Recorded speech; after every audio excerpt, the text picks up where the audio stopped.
हिंदी साहित्य के इतिहास के बारे में बात करें तो हिंदी साहित्य का इतिहास लगभग 1000 वर्ष का अब तक हो चुका है।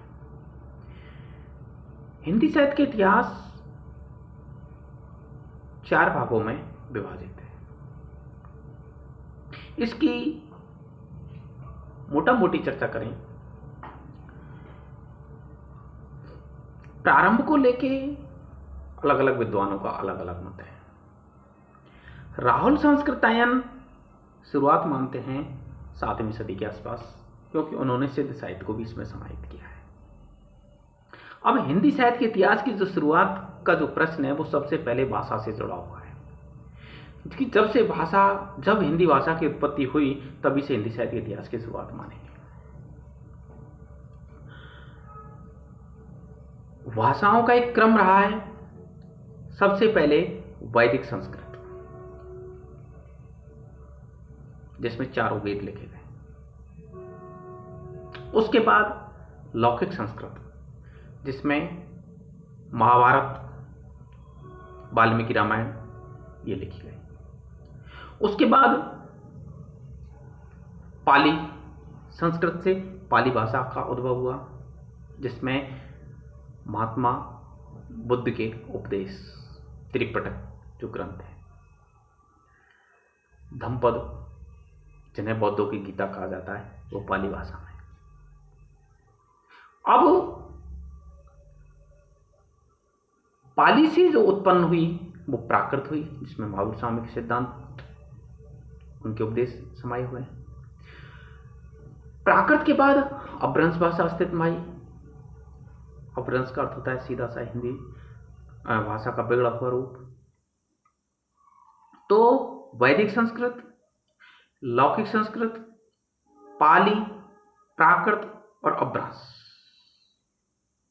उसके बाद विक्रम संवत 1000 के आसपास जो आचार्य रामचंद्र शुक्ल ने शुरुआत मानी है, उन्होंने माना कि एक विक्रम संवत 1000 के आसपास, क्योंकि अचानक भाषा का निर्माण नहीं हो जाता, भाषा के विकास क्रम के अनुसार निर्माण होता है।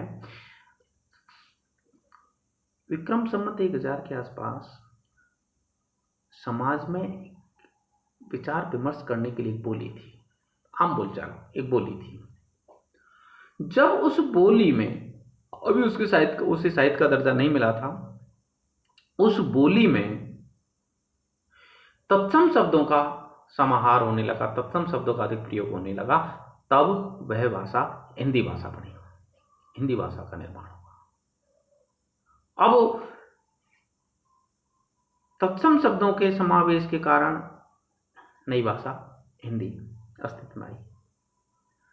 तो कुल मिलाकर तत्सम शब्दों के उस बोली में बहुत ज्यादा प्रयोग होने से हिंदी भाषा का निर्माण हुआ। अब यह घटना लगभग 1050 के आसपास की है। प्रारंभिक युग की बात करें, काल विभाजन की दृष्टि से यदि देखें हिंदी साहित्य इतिहास को, तो इसको 4 भागों में बांटा गया है। आचार्य रामचंद्र शुक्ल के अनुसार विक्रम संवत 1050 से 1375 के मध्य का जो युग है वो आदिकाल। विक्रम संवत 1375 से विक्रम संवत 1700 तक का जो युग है वो भक्ति काल। विक्रम संवत 1700 से विक्रम संवत 1900 तक का जो युग है वो रीति काल। और आधुनिक काल सन 1867 से, क्योंकि इसको सनों में डिवाइड करते हैं, क्योंकि आधुनिक काल के बहुत उपभेद हैं। 1867 से भारतीय हिंदी युग 1900 तक चला।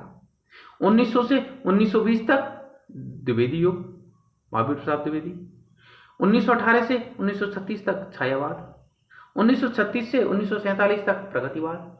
1943 से 1954 तक प्रयोगवाद। 1954 से लगभग 60 तक नई कविता। 60 के बाद सार्थोत्तरी, फिर कविता, बीट कविता, फिर अलग अलग। मोटी चर्चा करें तो 1050 से 1375 के मध्य का जो साहित्य है वो आदिकाल कहा जाता है। इसमें 5-6 प्रकार का साहित्य लिखा गया। सिद्ध साहित्य, नाथ साहित्य, जैन साहित्य, अमीर खुसरो इसी युग का कवि है, विद्यापति इसी युग का कवि है, और विशेषकर चारणों द्वारा लिखा गया रासो साहित्य। अब चारणों ने युद्धों का सजीव वर्णन, युद्ध, क्योंकि चारण जो कवि हैं वो कलम के साथ साथ करवाल ग्राही भी थे, दिन में राजा के साथ युद्ध लड़ते थे, उसी युद्ध का चित्रण अपनी रचनाओं में करते थे। तो उस समय के कवि के बारे में कहा कि वो युद्धवीर भी है, कवि भी है। तो अब इसका नाम क्या हो, नाम की एक समस्या हो गई। आचार्य रामचंद्र शुक्ल ने इसको वीरगाथा काल कहा, राहुल संस्कृतायन ने इसको सिद्ध सामंत काल कहा, डॉक्टर राम कुमार वर्मा ने संधि काल चारण काल कहा, आचार्य हजारा प्रसाद द्विवेदी ने इसको आदिकाल कहा, रामचंद्र शुक्ल ने वीरगाथा काल कहा, क्योंकि उन्होंने 10-12 रासो ग्रंथों को पढ़कर ये देखा कि इसमें ज्यादातर युद्धों का वर्णन है, तो उन्होंने माना कि ये वीरों की गाथाएं, तो इसको वीरगाथा काल कहा।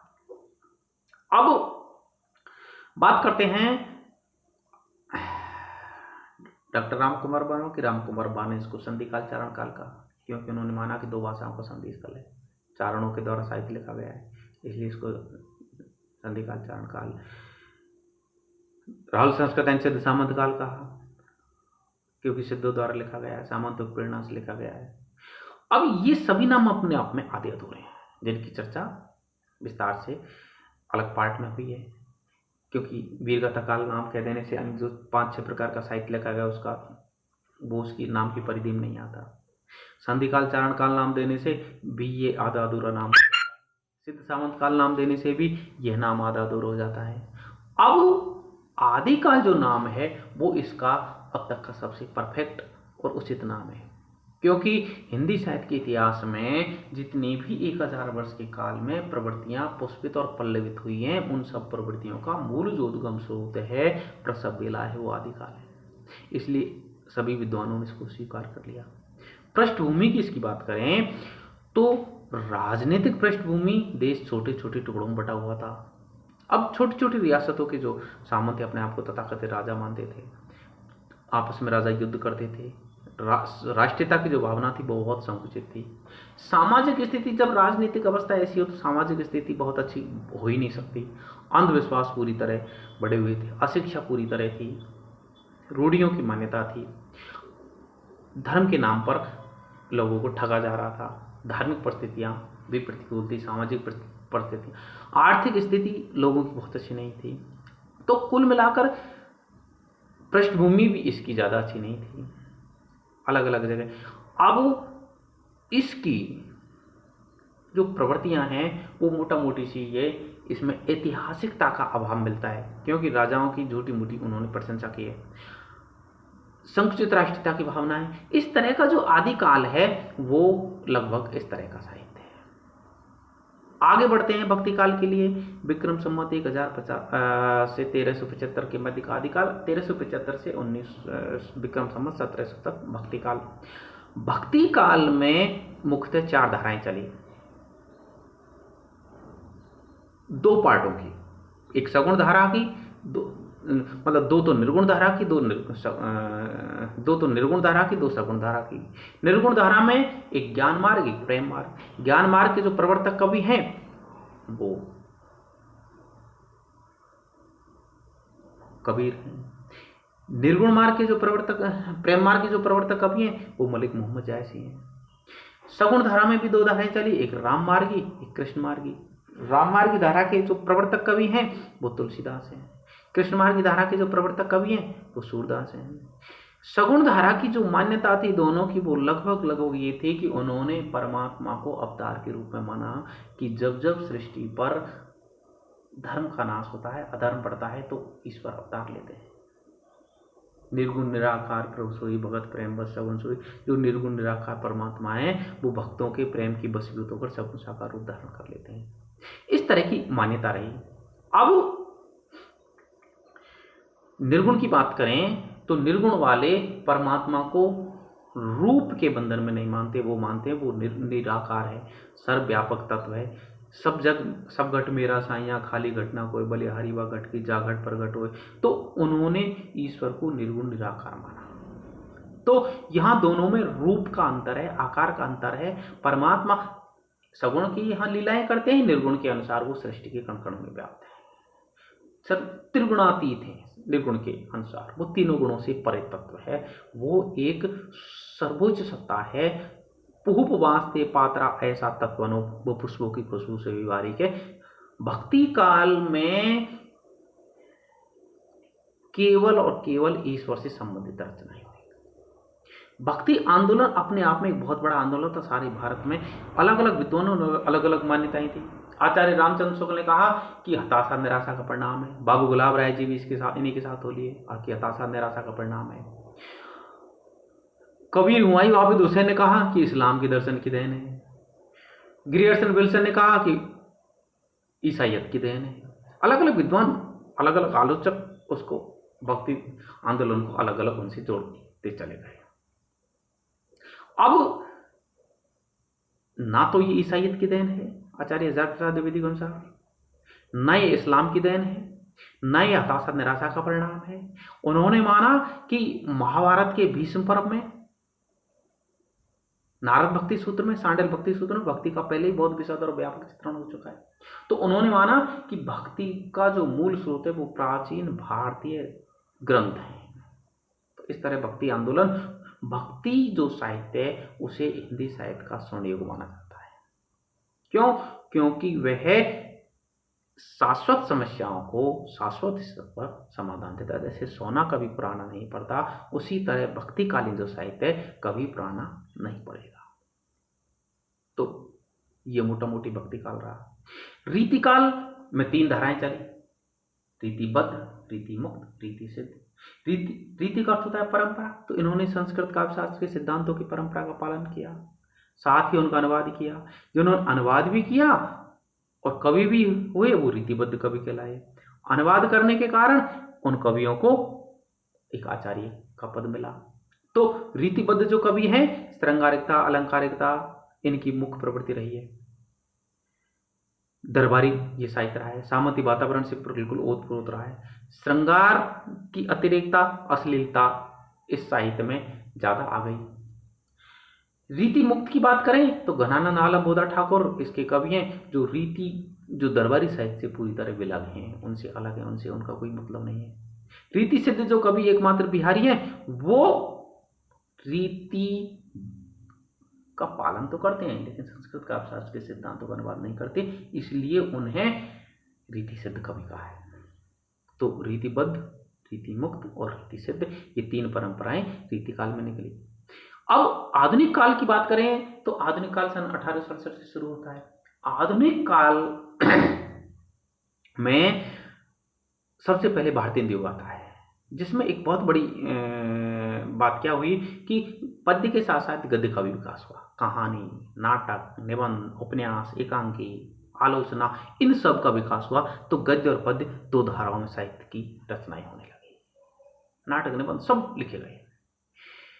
कविताओं की साहित्यिक विशेषताओं की बात करें तो भारतीय संस्कृति की पूरी तरह आस्था है, सांस्कृतिक पुनरुत्थान की भावना है भारतीय युग में। भारतीय युग अंग्रेज राज सुख साज सजे सब भारी पैदन विदेश चले जात यह अति खुआरी। अंग्रेजों की बुराई भी करते हैं, अच्छे कामों की प्रशंसा भी करने से नहीं चूकते। उसके बाद द्विवेदी युग आता है।